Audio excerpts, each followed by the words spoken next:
मीरा ने कृष्ण से प्रेम किया तो उसने कृष्ण को आराध्य बना दिया। रुक्मणी जी ने कृष्ण से प्रेम किया तो उन्होंने कृष्ण को पति बना दिया। पर राधा का प्रेम इसलिए थोड़ा सा विचित्र है क्योंकि उन्होंने कृष्ण को कृष्ण रहने दिया। उसमें लिखा है प्रेम क्या है, अनुभव रूपम, मतलब ये एक्सपीरियंस बेस्ड है। बहुत सारे लोग ये प्रश्न उठाते हैं कि कृष्ण जी की इतनी सारी बीवियां थी, कितनी सच्चाई है उस बात में और क्या है उसके पीछे का सच। देखते हैं ना कोई डॉक्यूमेंट्रीज में, मूवीज में कि भाई कोई इंसान इंसान को मार रहा है, खा रहा है, तो ये सब चीज कलयुग का ही एक प्रत्यक्ष प्रमाण है कि ये सब होने वाला है।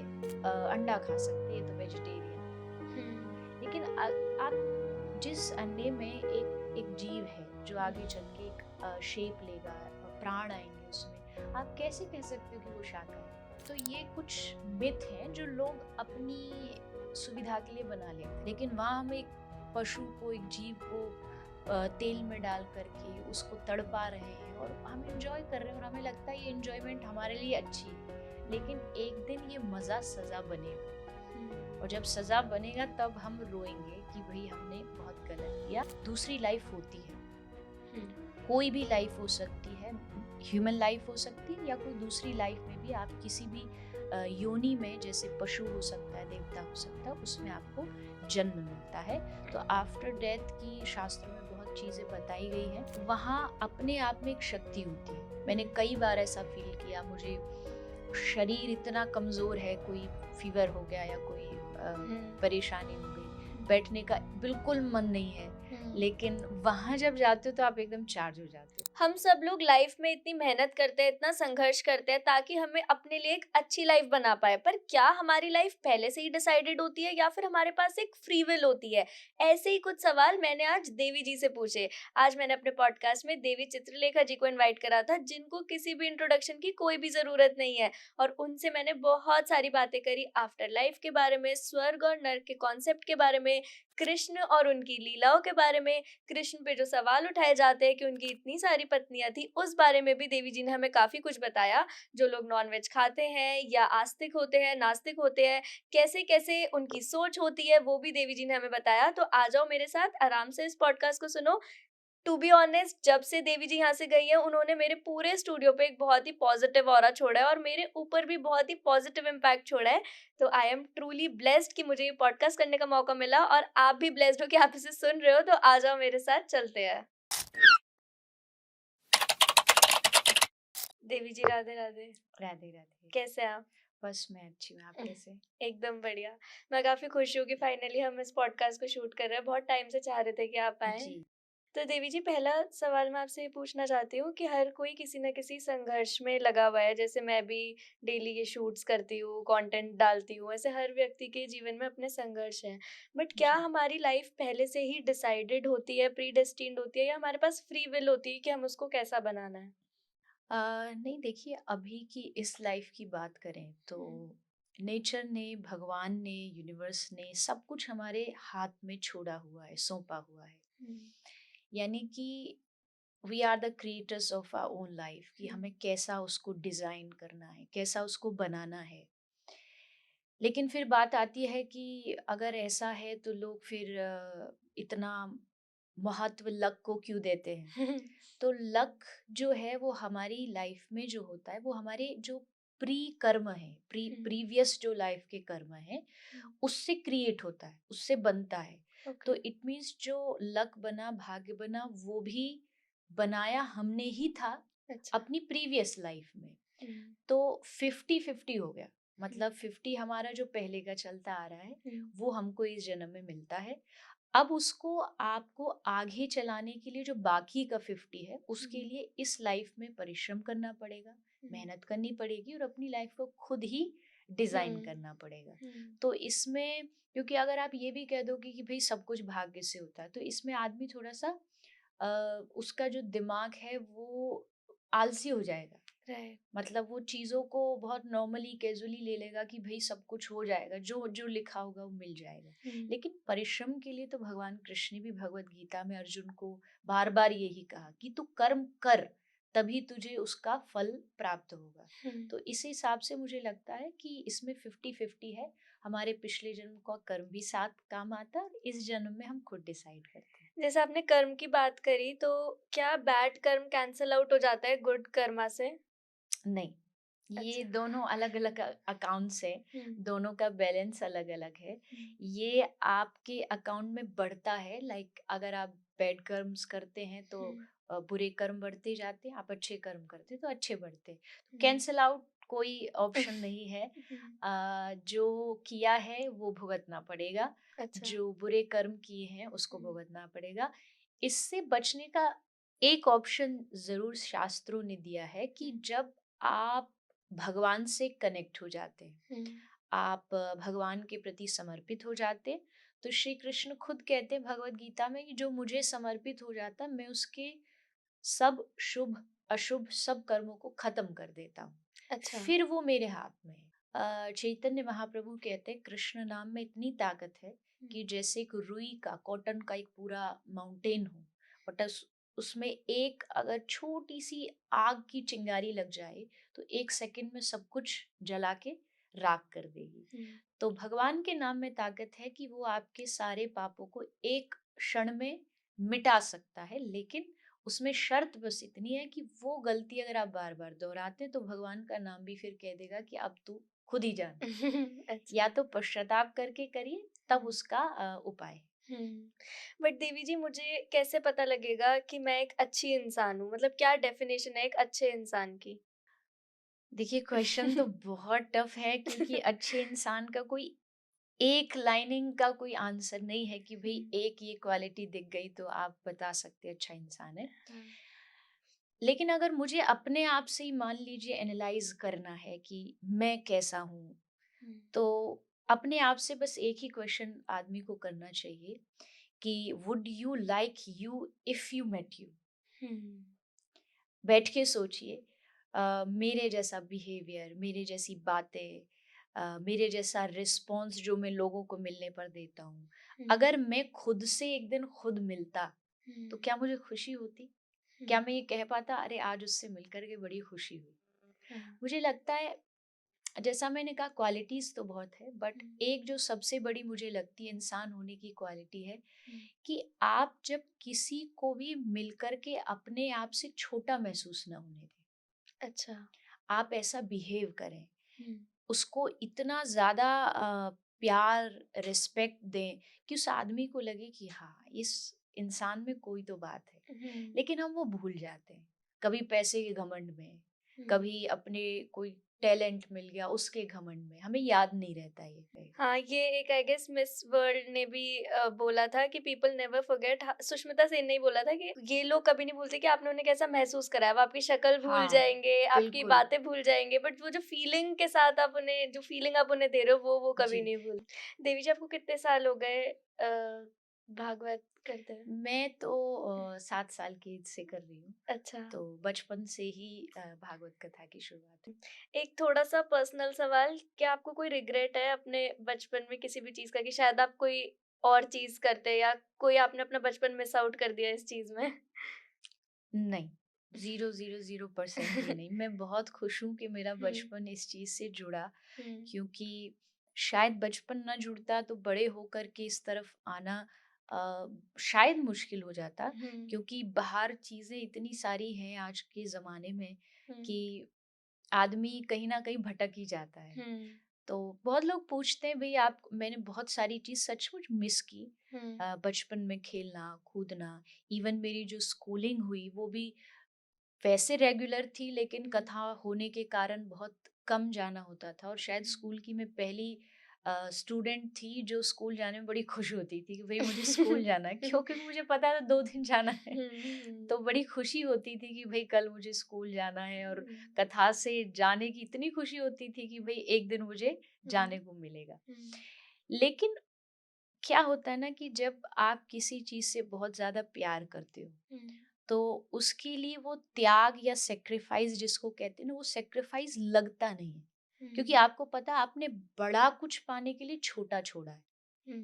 आपने बहुत कुछ पाया है कुछ छोटा मोटा छोड़ दिया। हम्म, और दूसरी रही बात, बचपन में जो लोग खेल कूद उसको इंजॉयमेंट समझते, मैंने भी इंजॉय किया, पर कथा मेरी इंजॉयमेंट थी। हम्म, मुझे वहाँ खुशी मिलती थी। मैं व्यासपीठ पे बैठती हूँ तो वहाँ मुझे लगता है कि वहाँ मैं हूँ, वो आप मेरा। क्या फर्क महसूस करते हो जब आप उधर बैठते हो और ऐसे नॉर्मली, और उधर कुछ अलग आपको फील होता है? फ़र्क तो है, हम्म, एनर्जी में बहुत फ़र्क होता है, हम्म, क्योंकि वो एक उसको व्यासपीठ बोलते हैं, मतलब हम्म, व्यास जी की परंपरा से वो चलती आई है। हम्म, तो वो वहाँ अपने आप में एक शक्ति होती है। मैंने हम्म, कई बार ऐसा फ़ील किया, मुझे शरीर इतना कमज़ोर है, कोई फ़ीवर हो गया या कोई हम्म, परेशानी हो गई, हम्म, बैठने का बिल्कुल मन नहीं है, हम्म, लेकिन वहाँ जब जाते हो तो आप एकदम चार्ज हो जाते हो। अच्छा, एक तो वहाँ सामने इतने सारे लोग बैठे होते हैं, हम्म, सबका उत्साहित चेहरा होता है, उनको लगता है अब कुछ अच्छा सुनने मिलेगा। तो हम्म, उनका चेहरा देख-देख के एक तो एनर्जी वैसे ही आ जाती है। हाँ, एंड दूसरा, व्यासपीठ में बहुत पावर है। हम्म, वो आपको बहुत एनर्जी देती है, आप ऐसा फ़ील करते हो। और हम ऐसा मानते हैं, जो कथा प्रवक्ता हैं और ख़ासकर जो ब्रज से जुड़े लोग हैं, हम्म, कि वो व्यासपीठ जो है वो राधा रानी की गोद है। अच्छा, तो जैसे गोद में बच्चा जाता है ना तो एकदम टेंशन फ्री हो जाता है। उसे पता है माँ की गोद में बैठ गया, अब उसको कोई चिंता नहीं है, वो सब संभाल लेगी। तो हम्म, वैसे ही वहाँ फील होता है कि यहाँ हम उनके गोद में बैठे हैं और वो हैं, वही बुलवा रहे हैं और वही हमें संभाल रहे हैं। आपने राधा जी की बात करी, तो आप ये बताओ, आप कैसे डिफाइन करोगे कृष्ण एंड राधा के प्रेम को? मीरा ने कृष्ण से प्रेम किया तो उसने कृष्ण को आराध्य बना दिया। हम्म, रुक्मणी जी ने कृष्ण से प्रेम किया तो उन्होंने कृष्ण को पति बना दिया। पर राधा का प्रेम इसलिए थोड़ा सा विचित्र है क्योंकि उन्होंने कृष्ण को कृष्ण रहने दिया। हम्म, उन्होंने उसमें कुछ नहीं बदला। उनके लिए वो कृष्ण ही थे, ना उनके कोई रिश्ते का नाम है हम्म, कि भाई वो पति थे या भाई थे या कोई नाम नहीं है उनका। हम्म, बस कृष्ण उनके लिए उनका जीवन था और श्री हम्म, राधा रानी के लिए कृष्ण जीवन थे और कृष्ण के लिए श्री राधा रानी उनका जीवन थी, उनका प्राण थे। हम्म, और इनमें दोनों में, इनके प्रेम में सबसे जो विशेष बात थी कि दोनों के प्रेम में मैं खत्म हो चुकी थी। और ये हम्म, दुनिया का सबसे डिफिकल्ट काम है, मैं नहीं खत्म होता। पर वहां उन दोनों के बीच में बस आप था, कि आपकी खुशी, आपका प्रेम, तत् सुखे सुखित्वम, मतलब आपके सुख में हमारा सुख, आपकी इच्छा में हमारी इच्छा। तो ये प्रेम जो है वो थोड़ा सा ये डीप है, लेकिन इसको वृंदावन के किसी अच्छे संत, महापुरुष, प्रेमी, रसिक के संग में रह करके समझा जा सकता है कि वो प्रेम, प्रेम क्या होता है ना। श्री नारद भक्ति सूत्र है, एक ग्रंथ है, नारद जी ने लिखा है। उसमें लिखा है प्रेम क्या है, अनुभव रूपम, मतलब ये एक्सपीरियंस बेस्ड है। ये मतलब कॉन्वर्जेशन से नहीं समझा जा सकता। जैसे कोई रसगुल्ला खा रहा हो और दूसरा आदमी पूछ ले कि कितना मीठा है, तो हाउ वुड यू डिफाइन कि भाई रसगुल्ला कितना मीठा है? उसका क्या कैटेगरी आप बताएंगे, कितना उसका वो बताएंगे? एक ही ऑप्शन है, उसके मुंह में डाल दो कि तू खा ले, तो तुझे खुद पता चल जाएगा कितना मीठा है। तो प्रेम वैसा ही है, मुंह का स्वादनवत। नारद जी आगे कहते हैं कि जैसे गूंगा जो बोल नहीं सकता, उसको आप माइक दे दो और उससे कहो "अब बता प्रेम के बारे में", वो क्या बताएगा? तो ठीक वैसे ही ये जो प्रेम है ना, ये अनुभव का विषय, राधा कृष्ण का जो प्रेम है, जितना आप उनसे कनेक्ट होते जाओगे उतना समझते जाओगे कि इस निस्वार्थ प्रेम में कहीं भी अपने सुख की इच्छा नहीं थी। और वही प्रेम होता है जहाँ अपना सुख खत्म हो जाए। आपने कनेक्शन की बात करी, तो आज के टाइम में हम कैसे श्री कृष्ण से कनेक्ट कर सकते हैं? बहुत सारे ऑप्शन है। श्री हम्म, कृष्ण की जो वाणी है उनको पढ़िए, हम्म, जैसे भगवत गीता पढ़िए। हम्म, श्री कृष्ण ने क्या क्या किया, हम्म, उसके लिए श्रीमद् भागवत है, हम्म, उसको पढ़िए। हम्म, और किसी रीजन से अगर आप पढ़ नहीं पा रहे हैं, इंटरेस्ट नहीं है, टाइम नहीं है, तो आजकल सोशल मीडिया अच्छा माध्यम है। हम्म, यहाँ जो कृष्ण के बारे में बताते हैं, हम्म, क्योंकि जाने बिन ना हो प्रतीति, बिन प्रतीति ना होए प्रीति। मतलब बिना किसी को जाने आप उनसे प्रेम नहीं कर सकते, आप उनसे कनेक्ट नहीं हो पाते। कनेक्शन के लिए आपको उनको जानना जरूरी है। तो कृष्ण को जानना पड़ेगा। जानोगे कैसे? सुन करके, उनके बारे में सुनिए। आज जितने भी प्रवक्ता हैं, संत हैं जो अपनी वाणियों से शास्त्रों की बात आपको बता रहे हैं, कृष्ण ने क्या किया, कैसे किया, तो उसको सुनते सुनते आपको अपने आप प्रेम हो जाएगा। मैं जो भागवत कहती हूँ, मैं हमेशा कथा में एक बात कहती हूँ, भागवत जो है वो कृष्ण का प्रभाव नहीं बताता, भागवत कृष्ण का स्वभाव बताता है। क्योंकि आप प्रभाव से किसी से अगर कनेक्ट हो रहे हो तो कुछ ही दिन होंगे, क्योंकि उसका प्रभाव एक ना एक दिन तो कम होगा, उसका इन्फ्लुएंस एक ना एक दिन तो कम होगा। लेकिन अगर आप किसी के स्वभाव से प्यार करोगे, वो कभी खत्म नहीं होने वाला, वो ताउम्र चलेगा। तो भगवान से लोग ना, ज्यादातर लोग प्रभाव देख करके कनेक्ट होते हैं। उनका भाई भगवान से जुड़ोगे तो इच्छा पूर्ति हो जाएगी, दुख दूर कर देंगे, ये प्रभाव है। लेकिन आप भगवान का स्वभाव जानो कि कैसे है भगवान, कितनी कृपा करते हैं भगवान, तब फिर आप अपने आप उनसे कनेक्ट हो जाए। कृष्ण की सारी लीलाओं में से आपकी सबसे प्रिय लीला कौन सी है? वैसे तो सभी हैं, चूज करना भी ये गलती होगी, अपराध होगी, पर मुझे लगता कि ब्रज में जो भगवान की मुख्य रूप से, क्योंकि मुझे माधुर्य जो रूप है कृष्ण का वो बहुत प्रिय है, तो इस हिसाब से कहें तो जैसे रासलीला, महाराज जो हुआ था, महाराज में जब गोपियों से कृष्ण का मिलना हुआ और जब श्री कृष्ण चले गए उनको छोड़ के, एक प्रसंग आता है कि कृष्ण अंतर ध्यान हो गए, चले गए, उस समय जब गोपियों ने रो करके भगवान को पुकारा है, उसका एक गीत उन्होंने गाया जिसको गोपी गीत बोलते हैं। तो बहुत डीप है उसकी सेंस, बहुत डीप है। तो वो गोपी गीत मुझे बहुत पसंद है, क्योंकि उसमें भगवान को पुकारने का एक भाव है। और हम सब भी कहीं ना कहीं भगवान से बिछड़े हुए हैं, तो हमें उनको पुकारना है। तो उस पुकारने के लिए वो गीत जब मैं गाती हूँ या उसकी व्याख्या करती हूँ, तो मुझे वो बहुत प्रसंग पसंद आता है।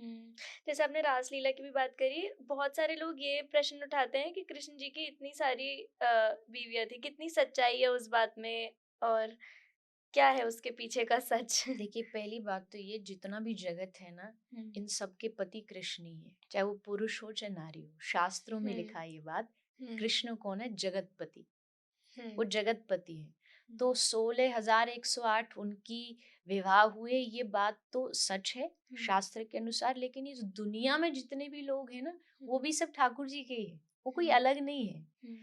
कृष्ण कोई इंसान नहीं है कि भाई इंसान की कोई नियम होने चाहिए, कोई बहुत सारे रूल्स होने चाहिए कि वो ये कर सकता है, वो ये नहीं कर सकता। और ये जो 16,108 जो श्री कृष्ण की पत्नियां हैं, ये वेदों की 16,000 श्रुतियां हैं। अच्छा। वही नारी बन के आई हैं, वही स्त्री बन के आई हैं, और तब श्री कृष्ण ने उनके साथ विवाह किया है। और अगर आप भागवत भी पढ़ेंगे तो ये 16,000 जो कृष्ण की रानियां हैं, इसको एक दैत्य था नरकासुर, भौमासुर उसका नाम था, उसने इन सबको कैद कर रखा था। वो इन सब के साथ विवाह करना चाहता था। तो जहां भी वो जाता, वहां से एक उठा के लाता कोई भी लड़की और उसको कैद कर लेता कि ये सब जब इकट्ठी हो जाएंगी तब शादी करूंगी। अच्छा। तो इन 16,000 सारी रानियों ने भगवान को पुकारा, कृष्ण को, कि हे द्वारिकाधीश, आओ और हमें निकालो यहाँ से। तो कृष्ण आए और भगवान ने उस नरकासुर को मारा और सबको मुक्त करके इन कन्याओं को, अब तुम घर चली जाओ। पर ये जो 16,000 कन्या थी, इन्होंने कहा, क्योंकि समय ऐसा है कि नारी पर उंगली उठाना बहुत आसान हो जाता है। जैसे माता जानकी, सीता मैया रही तो लोगों ने कह दिया रावण के पास रही। तो 16,000 रानियों ने कहा कि कृष्ण, अगर हम घर जाएंगी तो क्या आपको लगता घर वाले हमको एक्सेप्ट करेंगे? वो तुरंत बोलेंगे इतने दिन उस दैत्य के पास रही ना, हमारी शादी होने वाली, कहीं कोई पुरुष हमको स्वीकार नहीं करेगा, तो इसका मतलब हम अनाथ हैं। लेकिन हमने सुना इस दुनिया में, खासकर जिसका जन्म भारत में, वो कभी अनाथ नहीं हो सकता, क्योंकि यहाँ साक्षात जगन्नाथ है, द्वारिका नाथ है, वो सबके नाथ है। तो हम चाहती है आप हमें रखो। अब नेक्स्ट क्वेश्चन आया, कृष्ण ने सोचा इनको कैसे रखूं, अगर इनको रख लेता हूँ तब भी लोग बातें बनाएंगे कि भाई कृष्ण ने इन सब रानियों को दासी बना लिया। तो कृष्ण ने कहा नहीं, इनको समाज में, सोसाइटी में सम्मान मिलना चाहिए, और सम्मान कम मिलेगा। अगर ये बिना विवाह के रहेंगी तो लोग इन पे उंगलियां उठाएंगे। कृष्ण ने कहा चलो मैं तुमको अपना नाम देता हूँ, तुम किसकी पत्नी हो? द्वारिकाधीश की पत्नी हो। तो तुम्हें सम्मान भी मिलेगा समाज में, एक अच्छा दर्जा भी मिलेगा। तो कृष्ण ने तो, मैं कहती हूँ कृष्ण से बड़ा तो नारी पूजक कोई है ही नहीं दुनिया में। उन्होंने इतना सम्मान दिया नारियों को कि अपना नाम दे दिया, रुतबा दे दिया। तो पहली बात तो कृष्ण की लीलाओं पर उंगली उठाने से पहले मुझे लगता है पूरी बैक स्टोरी जान लेनी चाहिए। क्यों किया, उसका रीजन क्या है, कौन थी ये रानियां। तो फिर आप समझ पाओगे कि कृष्ण की ये सब जो लीला है इसमें कुछ ना कुछ रहस्य है। कृष्ण जी ने तो उस टाइम पे वुमेन एम्पावरमेंट कर दिया। हाँ, कृष्ण सबसे बड़े हैं। विमेन एम्पावरमेंट कह लो, मोटिवेशनल स्पीकर आज के जमाने में लोग बनते हैं, लेकिन कृष्ण से बड़ा कौन होगा जिन्होंने युद्ध हो रहा है और उसके बीच में, मैं कहती हूँ दुनिया का सबसे पहला पॉडकास्ट अगर कहीं हुआ है, ये तो हम लोग आजकल करते हैं, पर सबसे पहला पॉडकास्ट कृष्ण और अर्जुन के बीच में हुआ था। अर्जुन क्वेश्चन कर रहा है, श्री कृष्ण आंसर दे रहे थे, पॉडकास्ट ही हुआ। और वो भी युद्ध चल रहा है, मतलब चलो अब हम बैठे, हमें पता हम बड़े आराम से, हमारा कोई लड़ाई झगड़ा युद्ध नहीं होने वाला, पर उस समय पता है कि आगे भयानक युद्ध होने वाला। उस समय कृष्ण अगर बातें बता रहे हैं तो उनसे बड़ा कोई कौन मोटिवेशनल स्पीकर होगा। देवी जी, जैसे सनातन की एक लहर इस टाइम पे पूरे देश में चल रही है, तो क्या हम ऐसे कह सकते हैं कि हम सतयुग की तरफ बढ़ रहे हैं? नहीं नहीं, युग तो कलयुग है और कलयुग ही चलेगा युग के हिसाब से तो। पर ये भी लिखा है कि कलयुग में भी एक ऐसा समय आएगा जब बहुत ज्यादा धर्म का, भक्ति का बोलबाला होगा। तो वो कहीं ना कहीं देखने को मिल रहा है कि हाँ, ये सचमुच कलयुग का वो पीरियड चल रहा है जब लोग भक्ति से जुड़ पा रहे हैं। इवन यूथ भी कहीं ना कहीं कनेक्ट कर पा रहा है, यंग जनरेशन। आज से कुछ समय पहले की बात करें तो ना तो कथा कहने वाले यंग थे और ना कथा सुनने वाले थे। लोग को लगता था ये तो बूढ़े लोगों का काम है, कथा कहना भी और सुनना भी। पर आज टाइम बदल रहा है, प्रवक्ताओं में भी बहुत सारे जो नौजवान हैं, यंग जनरेशन है, वो आ रही है और सुनने वाले भी बहुत आ रहे हैं। तो उस हिसाब से देखा जाए तो कहीं ना कहीं एक अध्यात्म की, धर्म की लहर चली हुई है और ये बहुत अच्छा है, क्योंकि ये होगा तभी जाकर के चीजें बैलेंस में रहेंगी। नहीं तो जिस तरीके से लोग भाग रहे हैं, दौड़ एक चल रही है, बहुत लंबी एक रेस चल रही है, और एट द एंड उस रेस का कहीं भी एंडिंग पॉइंट नहीं है। प्रॉब्लम सबसे बड़ी यही है कि एटलीस्ट उसकी कोई एंडिंग होती तो आदमी कुछ समय मेहनत करके लास्ट में जा करके आराम कर लेता, लेकिन आराम नहीं है कहीं भी। हर जगह बेचैनी है, हर जगह आदमी बस भागता जा रहा है, दौड़ता जा रहा है, जीवन निकलता जा रहा है, लाइफ निकलती जा रही है। तो धर्म, मुझे लगता है अध्यात्म जो होता है वो आपको वो एक स्टेबिलिटी देता है, एक स्थिरता देता है कि यहाँ जा करके अब आपको थोड़ा सा रेस्ट करना है, मुड यहाँ पर रुकना है।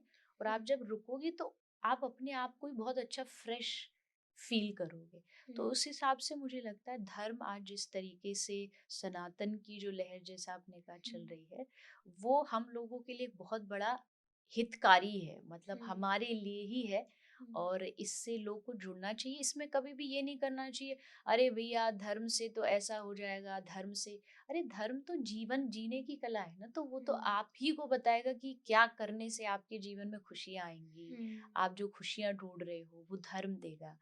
तो मुझे बहुत खुशी है इस बात की कि एक लहर चली हुई है। फिर राम मंदिर आ गया, उससे पूरा देश राम में हो गया, घर घर में राम जी की। और इससे पता भी लगता है, जो लोग सनातन धर्म पर, हिंदू धर्म पर कई बार उंगलियां उठाते हैं, और कुछ गलतियां भी हैं, उसको भी एक्सेप्ट करना चाहिए, जो हमारी गलतियां उसको सुधारना भी चाहिए।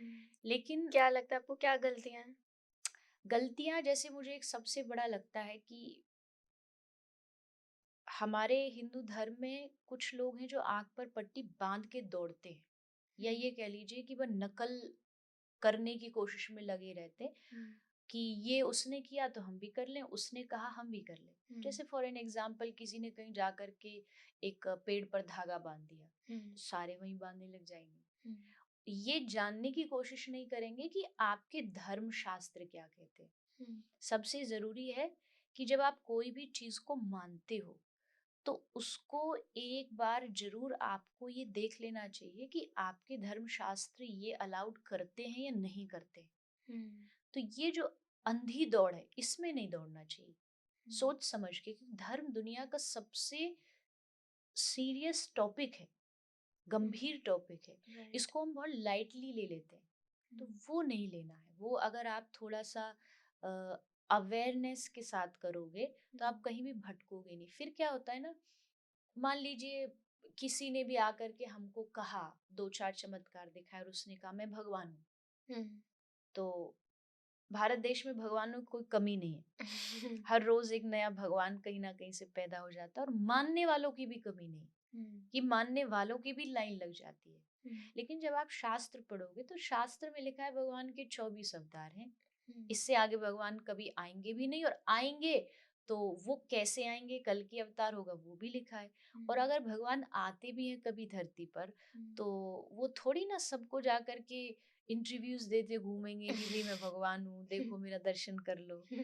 ये चीज अगर हिंदू धर्म को हम जो लोग फॉलो करते हैं इनको थोड़ा समझना चाहिए। इससे क्या होता है, धर्म मजाक बन जाता है। आगे चल करके फिर उनकी असलियत सामने आती है, लोग हंसी उड़ाते हैं कि देखो ये तो ऐसा ऐसा था। तो मानने से पहले जान लीजिए, अपने धर्म के नियम भी जान लीजिए, भगवान कौन होते ये भी जान लीजिए, भगवान के गुण क्या होते ये भी जान लीजिए। तो ये कुछ चीजें जो हमको शायद थोड़ा सा संभल करके चलना चाहिए। आपने कल के अवतार के बारे में भी बात करी, और सतयुग कब आएगा और कब हमें देखने को मिल सकता है ये सब? सतयुग आने में अभी बहुत समय है, हमको हजारों जन्म लेने पड़ जाएंगे, उसके अच्छा। बाद सतयुग की शुरुआत होगी। हम्म, 4 युग होते हैं, ये हम्म, चौथा चल रहा है, अंतिम चल रहा है। चौथे के बाद संपूर्ण प्रलय आती है ओके। और उसके बाद फिर सतयुग शुरू होता है। कलयुग का जब एंड होगा, जिसमें अभी कई लाख साल बाकी है, 4,32,000 साल कलयुग की एज मतलब है। टाइम इससे भी और बेकार होगा, पाप ये सब बढ़ते ये कुछ जाएंगे। भी नहीं है अभी। अच्छा। अभी तो कलयुग का सबसे अच्छा गोल्डन पीरियड चल रहा है, अरे वाह। ये सबसे अच्छा समय है। क्योंकि देखो सचमुच है, आप देखिए ना, अभी हम आराम से, हम कथा प्रवक्ता, कथा कह सकते हैं कहीं भी जा करके पूरी दुनिया में। हम मंदिर जा सकते हैं, हमें कोई रोकने वाला नहीं है। हम यज्ञ कर रहे हैं, हमें कोई रोकने वाला नहीं। पर कलयुग में एक ऐसा टाइम भी आएगा जब आप चाह करके भी सत्कर्म नहीं करोगे। जैसे सतयुग में था हिरण्यकश्यपु दैत्य, उसने पूरे विश्व में ये घोषणा करा दी कि जो यज्ञ करेगा उसको मार दिया जाएगा। अच्छा। जो भक्ति करता पाया जाएगा। साधु संत छुप के भक्ति करते थे, आज देखो खुल्लम खुल्ला कर रहे हैं। तो ये तो कलयुग के हिसाब से मुझे लगता बहुत अच्छा समय है कि आप जो चाहे वो कर सकते हैं, आपको पूरी स्वतंत्रता है। तो अभी तो कलयुग 5,000 साल तक और बहुत अच्छा रहेगा।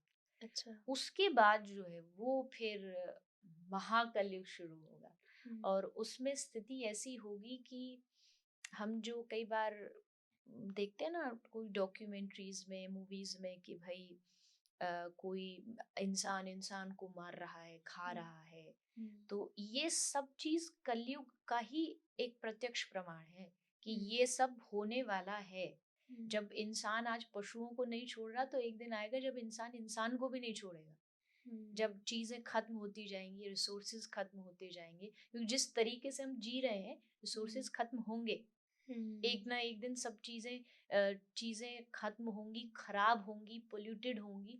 तब फिर जाकर के हाहाकार मचेगा। तब फिर हजारों रावण होंगे, हजारों कंस होंगे। और सबसे बड़ी बात क्या है, चलो रावण कम से कम बाहर से दिखता था कि रावण जैसा है, पर कलयुग में रावण होंगे भी तो वो दिखेंगे नहीं कि ये रावण है। अच्छा। दिखने में बड़े मासूम और भी बड़े सीधे हैं, पर भीतर उनके राक्षस प्रवृत्ति होगी।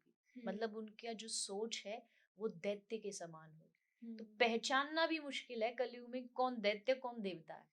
ऐसा कलयुग आगे के समय में आएगा, ऐसा शास्त्रों में लिखा आप इतनी सारी बातें बोल रहे हो, मेरे दिमाग में और सवाल आ जा रहा है। तो जैसे है। आपने पशुओं को खाने की बात करी, तो जैसे बहुत जी। सारे लोग होते हैं, बोलते हैं हम हिंदू हैं, सनातनी है, सब है, बट स्टिल वो नॉन वेज खाते हैं। या कुछ लोग कहते हैं कि हम इन पर्टिकुलर डेज पे नहीं खा रहे। तो आपका क्या विचार है उस पे?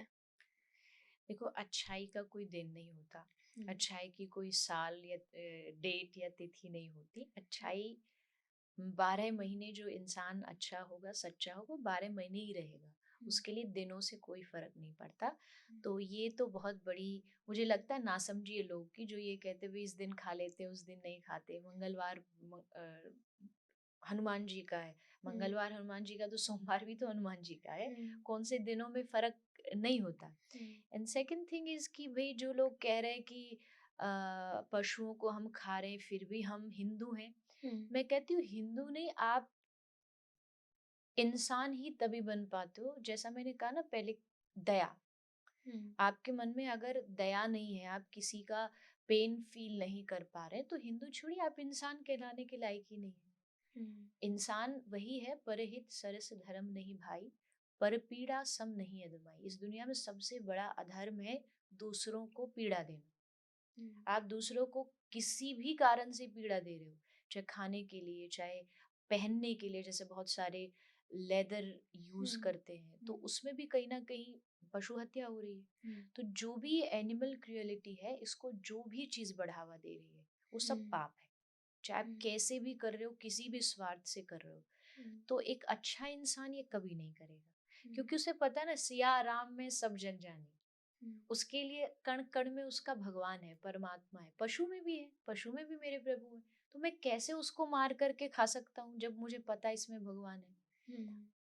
और फिर मिथ और फैला देते हैं कि भाई अंडा खा सकते, ये तो वेजिटेरियन है। लेकिन आप जिस अंडे में एक जीव है जो आगे चल के एक शेप लेगा, प्राण आएंगे उसमें, आप कैसे कह सकते हो कि वो शाकाहारी है? तो ये कुछ मिथ हैं जो लोग अपनी सुविधा के लिए बना लेते हैं। उनको जब खाना होता है, संडे हो या मंडे, रोज खाओ अंडे, और बस उसको कह दिए। मैं कहती हूँ इससे अगली लाइन भी सुनो, वो भूल गए हो आप। संडे हो या मंडे, रोज खाओ अंडे, फिर ऊपर जाके खाओ डंडे, क्योंकि कर्मों का हिसाब तो देना पड़ेगा। कर्म का अपना अकाउंट होता है, और वो जब आपके अकाउंट में भर जाता है तो फिर हिसाब उसका लिया जाता है। तो मुझे लगता है कि जब आप प्यार करने लग जाते हैं जीवों से, तो आप कभी भी उनको मार नहीं सकते, आप कभी भी उन पे हाथ नहीं उठा सकते। आप भूखे मर जाओगे पर किसी जीव की हत्या नहीं करोगे। तो ये वही इंसान समझ सकता है जो एक अच्छा इंसान होगा। और कोई ये कह रहा है कि भाई हम अच्छे इंसान तो हैं, पर हाँ हम नॉनवेज खाते हैं, तो मेरे ओपिनियन में वो इंसान अच्छा नहीं हो सकता, क्योंकि उसके भीतर दया नहीं है। और दया इंसान की वन ऑफ द क्वालिटीज होती है एक अच्छे इंसान बनने का। वही नहीं है तो फिर आप धर्म से छोड़ दीजिए। नॉनवेज का धर्म से कोई लेना देना नहीं, दूर दूर तक। आप कोई भी धर्म को फॉलो करते हैं तो आप इंसान। समझ तो है ना आपके भीतर की भी, जब आप उसे काट रहे हैं, वो चीख रहा है, वो चिल्ला रहा है, आपके एक इतना सा भी कोई हमारा दिए से हाथ जल जाए तो उसको ठीक होने में, हील होने में कितना समय लग जाता है। लेकिन वहां हम एक पशु को, एक जीव को तेल में डाल करके उसको तड़पा रहे हैं और हम इंजॉय कर रहे हैं, और हमें लगता है ये इंजॉयमेंट हमारे लिए अच्छी है। लेकिन एक दिन ये मजा सजा बनेगा, और जब सजा बनेगा तब हम रोएंगे कि भाई हमने बहुत गलत किया। तो समझदारी इसी में है, पहले ही समझ करके अच्छा खाओ। भगवान ने इतनी बढ़िया बढ़िया चीजें दुनिया में बनाई हैं, सब्जियां हैं, मिठाइयाँ हैं, तो वो खाइए, और पशुओं को उनका जीवन आपकी उनके हिसाब फेवरेट से डिश जीने क्या दें। है? मेरी फेवरेट डिश, ऐसा तो कुछ भी नहीं, मुझे जो मिलता है मैं भगवान की कृपा से खा लेती हूँ। पर मुझे बहुत सिंपल भोजन पसंद है, सिंपल खाना पसंद है। रोटी, दाल, चावल, सब्जी, बस ये मिल जाए मुझे। कभी कभी वैसे ऐसा नहीं कि मैं कुछ भी नहीं खाती, जैसे पिज्ज़ा हो गया खाती हूँ, लेकिन वो थोड़ा देख करके। हाँ, जहाँ कोई भी, जैसे कोई होटल है, रेस्टोरेंट जिसमें वेज नॉन वेज दोनों चीज़ बनती है, मैं वहाँ कभी नहीं खाती। चाहे मैं बाहर कहीं भी दुनिया में जाऊं, तो मैं अपना खाना या सूखा खाना वो साथ लेके जाऊंगी, क्योंकि मुझे लगता है कहीं ना कहीं वाइब्रेशन होती है वहाँ की। लोग बहुत मुझे समझाते हैं कि नहीं, अलग बनाया गया है। अलग आप बर्तन रख सकते हो, अलग आप सारा सिस्टम रखते हो, लेकिन वाइब्रेशन का क्या करोगे? Vibes, good vibes, bad vibes. और खाना जो है ना, फूड सबसे ज्यादा जल्दी कैच करता है वाइब्रेशन को, अच्छा। थॉट्स को कैच करता है। हम्म, तो हमारे ये जो मंदिर होते हैं इसमें इसीलिए बहुत ध्यान रखा जाता है, जो भगवान का प्रसाद बनता है, हम्म, भोग बनता है, वो बहुत सात्विक तरीके से बनता है। हम्म, वहाँ जब जा रहे हैं आप, स्नान करके जाएंगे, हम्म, आप भोजन प्रसाद बना रहे हो तो आपको क्या नाम भगवान का लेते रहना, ताकि उल्टे सीधे विचार ना आए, क्योंकि वो हम्म, पूरे थॉट्स जाते हैं खाने में। हम्म, तो इसलिए मैं फिर बाहर ऐसा कहीं खाना अवॉइड करती हूँ, अदरवाइज सात्विक, विदाउट ऑनियन गार्लिक, हम्म। और भगवान को भोग लगाया हो वो कोई भी भोजन। जैसे देवी जी आपने अनियन गार्लिक की भी बात करी, तो ये तो नॉनवेज नहीं है, तो ये क्यों ये नहीं नॉन खाए? वेज नहीं है, हम्म, लेकिन बहुत बड़ा पाप भी नहीं है। मैं ये हम्म, नहीं कहूँगी जो अनियन खाते हैं वो बहुत पापी है, ऐसा भी नहीं है। हम्म, ये एक प्रकार का खाना ही है, फूड ही है, हम्म, लेकिन जो भक्ति लाइन में एकदम एडवांस्ड होना चाहते हैं, हम्म, पूरे नियम फॉलो करना चाहते हैं, उनके लिए खाने के कैटेगरीज बनाई गई है, सात्विक, राजसिक, तामसिक, तीन हम्म, तरह की खाने की कैटेगरी होती है। तो ये जो अनियन गार्लिक है ये तामसिक में आता है। ओके, अनियन गार्लिक आता है, नॉट जस्ट अनियन गार्लिक, लोग को लगता है कि भाई इससे कोई दुश्मनी दुश्मनी नहीं, बट ये कुछ चीज़ें हमको एग्रेसिव बनाती है। हम्म, जैसे बहुत ज़्यादा स्पाइसी खाना, हम्म, बहुत ज़्यादा ऑयली खाना, हम्म, ये भी तामसिक में आता है, क्योंकि इसको खाने से आप खुद ही महसूस करोगे कि आप थोड़े से जैसे आप कुछ चाइनीज एकदम चटपटा खा के आओ, हम्म, तो उस वो आदमी आपको एकदम मचलता और भाई हम्म, स्पाइसी खाया है, तो उसमें वो स्थिरता नहीं दिखेगी आपको। अच्छा, तो ये जो है ये तामसिक खाने में, इससे एंगर इश्यूज बढ़ते हैं, हम्म, गुस्सा बढ़ता है, क्रोध बढ़ता है। हम्म, उस हिसाब से जो चाहता है कि भाई मुझे पूरी तरह भक्ति से जुड़ना है, उन लोगों को इसको अवॉइड करना चाहिए। इसलिए जो अध्यात्म में आगे बढ़ रहे हैं, वैष्णव समाज में आगे बढ़ते हैं, वो इसको अवॉइड करते हैं। अभी हम ऑलमोस्ट इस पॉडकास्ट के मिडल में हैं। आई एम श्योर आपको कन्वर्सेशन अच्छी लग रही होगी। रुकावट के लिए खेद है, बट प्लीज सब्सक्राइब बटन को जरूर दबा दें। आपका उस बटन को दबाने में कुछ भी नहीं जाएगा, बट मुझे मोटिवेशन मिलेगी ऐसे और अच्छे और प्यारे एपिसोड्स आपके लिए लाने के लिए। देवी जी ऐसा कहते हैं कि इंसान का अल्टीमेट फियर डेथ होता है, और वो मुझे इसलिए लगता है कि ऐसा होता है, जैसे मान लीजिए आज मेरे मम्मी पापा अमेरिका चले जाते हैं, तो मुझे पता है कि वो कहाँ है, फिर चाहे वो 20 साल 30 साल वहां रहे, तो मुझे इतना दुख नहीं होगा या ऐसा नहीं लगेगा। बट वहीं पर डेथ में जब कोई इंसान हमसे दूर हो जाता है, तो हमें पता नहीं होता कि वो कहाँ है या वो कहाँ गए हैं या हम कहाँ जाएंगे मरने के बाद, इसलिए हम डरते हैं, क्योंकि हमें वो हम सॉल्व नहीं कर पाते वो मिस्ट्री कि एग्जैक्टली हमारे साथ क्या होगा। जैसे हम स्टोरी सुनते हैं, नरक में ऐसा होता है, स्वर्ग में ऐसा जी, होता है। सो क्या है आपकी सोच डेथ के बारे में? आफ्टर लाइफ क्या होती है? मरने के बाद हम कहाँ जाते हैं? देखिए सबसे पहले तो अपने माइंड को ये कह के तैयार रखना है कि इस दुनिया में हर एक आदमी टेम्परेरी है, हम्म, वो जाएगा ही जाएगा, चाहे हमारा कितना भी पास वाला रिश्ता हो, हम्म, कितना भी क्लोज रिश्ता हो, एक ना एक दिन वो छूटेगा। हम्म, अपने आप को पहले इस चीज के लिए तैयार, पहले से प्रिपेयर रखिए। हम्म, और जिसने रखा है वो बहुत आसानी से कोई भी लॉस होता है उसको हैंडल कर पाता है। हम जब सोच ही बैठते हैं ना कि भाई ये छूटेगा ही नहीं, और जब वो हम्म, अचानक से छूट जाता है तब बहुत बड़ा शौक लगता है। हम्म, लेकिन मुझे पता है, इवन जैसे इंसान छूट सकते हैं, हमारी जो आज पोजीशन है, जो सफलता है, वो भी छूट सकती है कभी भी, किसी भी टाइम। हम्म, उसके लिए हमेशा माइंड में ये रखिए कि ये सारी चीजें ऊपर नीचे हो सकती हैं और होंगी ही। हम्म, मतलब कभी भी स्ट्रेट जीवन किसी का आज तक नहीं चला है। जैसे मैं एक वीडियो भी में मैंने कहा था कि हम्म, जो लाइफ है हमारी, वो एक ईसीजी की तरह होती है। हम्म, मतलब ups down ups down ups hmm, down, वो चलता है ना कंप्यूटर में, वो हम्म, चलता रहता है। हम्म, तो डॉक्टर कहता है अच्छा अभी ठीक है, लेकिन जिस दिन वो लाइन स्ट्रेट हो गई हम्म, तो मतलब दी एंड, अब इसके बाद तो कुछ भी नहीं है। हम्म, तो अप्स एंड डाउन्स का मतलब है कि आप जी रहे हो, हम्म, आप जिंदा हो, आप जीवित हो, इससे घबराना नहीं चाहिए। कोई संग छोड़ दिया, आपने मृत्यु की बात करी, पर हम्म, नॉर्मल लाइफ में भी कई बार ऐसा होता है, जीते जी भी कोई लोग साथ छोड़ के चले गए, और आजकल की यंग जनरेशन में ज्यादा होता है कि भाई हम्म, ब्रेकअप हो गया, भग गए, चले गए। हम्म, उसके लिए भी तैयार रहना चाहिए। आप किसी हम्म, एक इंसान की वजह से अगर अपना जीवन बर्बाद कर रहे हैं तो आपसे बड़ा मूर्ख कौन होगा? इस दुनिया में भगवान ने इतना सुंदर आपको बना के भेजा, एक इतना अच्छा लाइफ दे के भेजा, और आप किसी एक इंसान की वजह से अपने आप को कैद कर लेते हो, डिप्रेस्ड हो जाते हो, रो रहे हो। तो मुझे लगता है इस सिचुएशन से उभरना चाहिए। सेकंड, आफ्टर डेथ, जब आपको पता है कि भाई मेरा कोई अपना चला गया, पहला तो उसके कर्म पर डिपेंड करता है वो कहाँ जाएगा। ये कोई डिसाइड नहीं कर सकता कि वो कहाँ गया है, ना कोई बता सकता। ये उसके कर्म है, अच्छे होंगे तो शायद दूसरा जन्म मिल जाएगा, शायद पुण्य होंगे तो शायद स्वर्ग चला जाएगा, गलत कर्म करे हो तो नरक चला जाएगा। लेकिन हमको इतना पता होना चाहिए कि इसका जीवन कहीं ना कहीं तो होगा। आप बस इतना कर सकते हो कि जैसे कोई आपके पेरेंट्स है, कोई फैमिली मेंबर है जो चला गया, आप भगवान से उनके लिए प्रेयर कर सकते हो कि वो जहाँ भी जाएं आप उनके साथ रहना, उनको अपने चरणों में स्थान देना। बस इतना तो आपके हक में है, मतलब आपके हाथ में है। अदरवाइज तो पूरा की पूरा जो है, जो आदमी गया है दुनिया छोड़ करके, ये सब कुछ उसके कर्मों पर निर्भर करता है। और आफ्टर डेथ दूसरी लाइफ होती है, कोई भी लाइफ हो सकती है, ह्यूमन लाइफ हो सकती है, या कोई दूसरी लाइफ में भी आप किसी भी योनि में, जैसे पशु हो सकता है, देवता हो सकता है, उसमें आपको जन्म मिलता है। तो आफ्टर डेथ की शास्त्रों में बहुत चीजें बताई गई है। नरकों के बारे में भी बताया गया है। कोई लोग कहते हैं ये बस कल्पना है, बट ऐसा नहीं है, कल्पना नहीं है। जैसे हर एक देश के कॉन्स्टिट्यूशन होता है, वैसे नेचर का भी कॉन्स्टिट्यूशन है, नेचर के रूल्स हैं।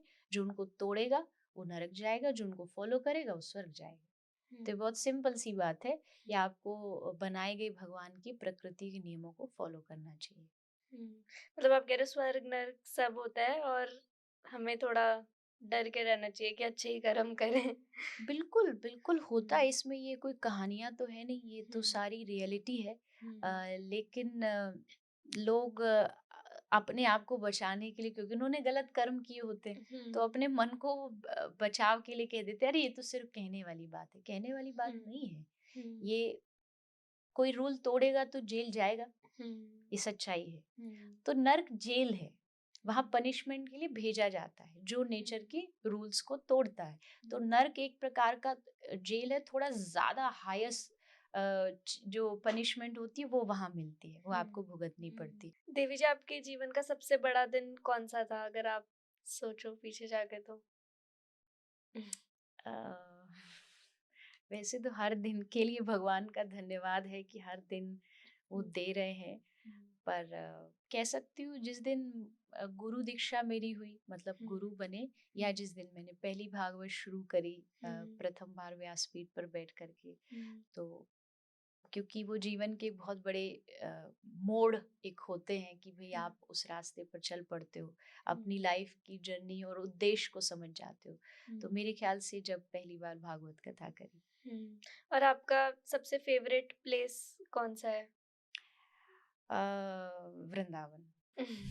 जन्म भी वही हुआ है, रहना भी वही है, और दुनिया की सबसे अच्छी स्थान भी वृंदावन और बरसाना, शायद आपने नाम सुना हो, राधा रानी का जहाँ जन्म हुआ है, मतलब ब्रज, जो टोटल ब्रज है। बहुत सारे तीर्थ स्थल हैं, बट वृंदावन की बात कुछ अलग है। कुछ अलग है। हाँ। उसकी वहाँ की जो भूमि है, वहाँ आप जैसे उसके बॉर्डर पे भी एंट्री करते हो ना, तो उसकी हवा में ही प्रेम है। मतलब वहां जाते हो तो आपके मुख से राधे राधे निकलेगा, आपकी आंख में आंसू आ जाएंगे। तो वो भूमि ही अलग है। और वो कहते, कृष्ण भी कहते वो मेरा घर है, मतलब वो तीर्थ नहीं है, वो घर है राधा रानी का और कृष्ण भगवान का।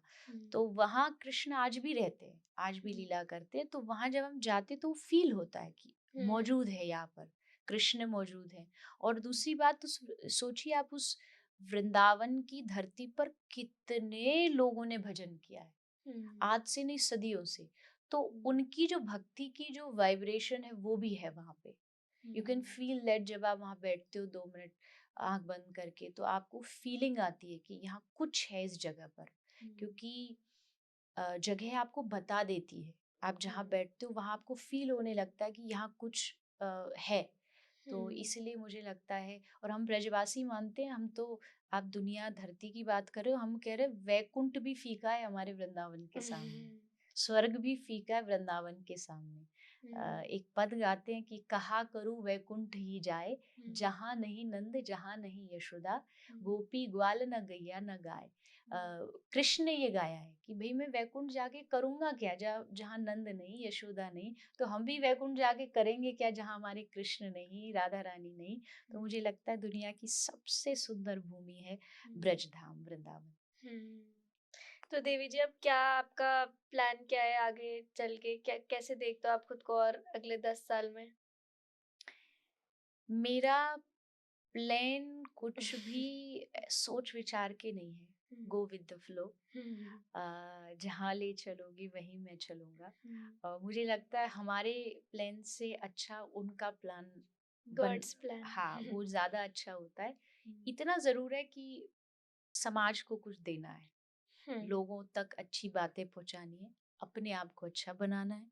हुँ, अ, गौ सेवा करनी है, क्योंकि वो हुँ, मेरे जीवन का एक बहुत बड़ा उद्देश्य है, हुँ, क्योंकि कृष्ण की प्यारी है गाय, तो हुँ। उनकी सेवा, उनकी रक्षा करनी है। आपका हॉस्पिटल भी है ना? जी, एक हुँ, हुँ, पूरा हमारा पशुओं का अस्पताल है, हुँ, हॉस्पिटल है। हुँ, अ, वहाँ विशेष गाय की सेवा होती है, जो भी हुँ, इंजर्ड गाय होती है, और हुँ, अदर एनिमल्स भी जो होते हैं। हुँ, इसलिए मेरा पशुओं से ज़्यादा लगाव है। तो जब भी हुँ, मुझे कोई कहता है कि भई हम नॉन-वेज इसलिए खाते हैं कि पशुओं की संख्या बढ़ जाएगी, तो मुझे बड़ा अटपटा लगता है ये आर्ग्यूमेंट कि भई दुनिया भगवान ने बनाई है तो उस पे छोड़ दो ना, वो अपने आप मैनेज कर लेंगे। क्योंकि मुझे हुँ, उनको देख के बहुत प्यार आता है, बहुत दया आती है, और वो जब हँसते खेलते दिखते हैं, और जब कोई लगे कि कोई ने मार दे, क्योंकि हमारे हॉस्पिटल में बहुत सारी गाय आती है, लोग उन हुँ, पे एसिड डाल देते हैं, अच्छा। कोई उनको गन शॉट मार देता है, तो हुँ, इतनी ज़्यादा क्रूएल्टी आँखों से देखी है ना कि वो हुँ, लगता है कैसे लोगों को समझाएँ।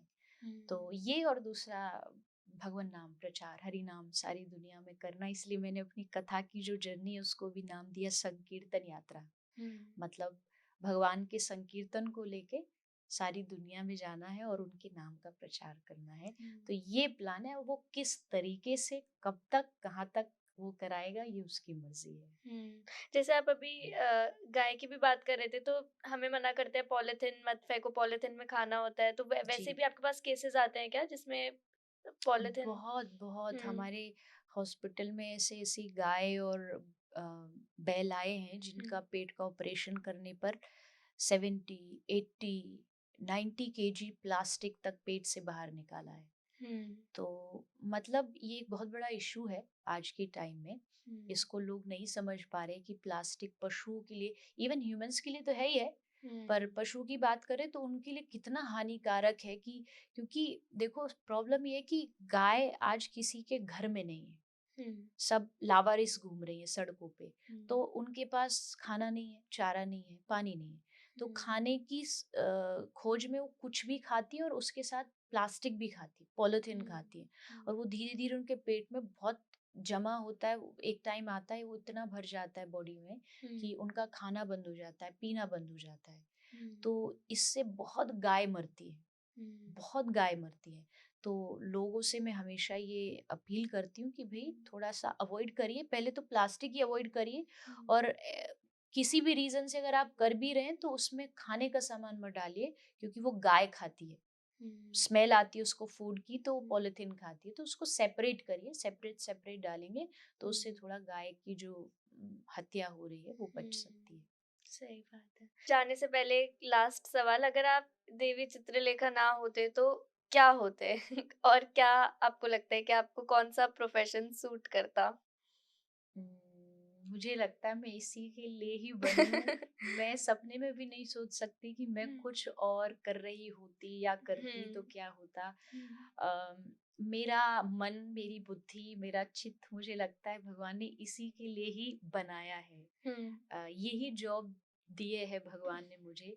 मैं अपने आप को इसके अलावा ना कहीं देखती हूँ, ना देखना चाहती हूँ। हुँ, मुझे लगता है हर जन्म में जब भी अगर भगवान जन्म दे हुँ, तो मैं यही करूँ, हुँ, मैं उनकी सेवा करूँ, मैं समाज की सेवा करूं, हम्म, और इसके अलावा मुझे और कुछ भी नहीं चाहिए, ना कोई हम्म, दूसरा नाम चाहिए, ना हम्म, कोई दूसरी पदवी चाहिए। हम्म, जीवन भर और जीवन के बाद भी बस यही, मैं अपने आप से बहुत संतुष्ट हूँ, हम्म, मैं अपने आप के काम से बहुत खुश हूँ।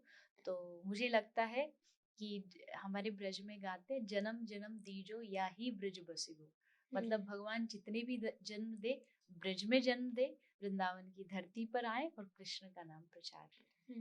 देवी जी, थैंक यू सो मच आने के लिए, और उम्मीद है कि हम दोबारा मिलेंगे और दोबारा ऐसे ही शूट करेंगे एक और एपिसोड। जी जी, मुझे भी बहुत अच्छा लगा हम्म, आपसे बातें करके, आपके क्वेश्चंस का आंसर देके, और हम्म, आई होप जल्दी मिलेंगे और हम्म। फिर अच्छी बातें लोगों तक पहुंचाएंगे। इस पॉडकास्ट को यहाँ तक देखने के लिए आपका बहुत-बहुत धन्यवाद। अगर आपको ये वीडियो पसंद आई हो तो इस पॉडकास्ट का एक स्क्रीनशॉट लीजिए और उसको इंस्टाग्राम पे शेयर कीजिए। मुझे और देवी जी को ज़रूर टैग करना, हम इसको रीशेयर करेंगे। और हम बहुत बार बहुत सारे हँसी-मज़ाक की चीज़ें तो अपने दोस्तों और परिवार के साथ शेयर करते भी हैं, पर इस चीज़ को ज़रूर शेयर करना, बिकॉज़ ये हर किसी को लाइफ़ में एक बेटर, जिसे हम कहते हैं, मार्गदर्शन वो देगी।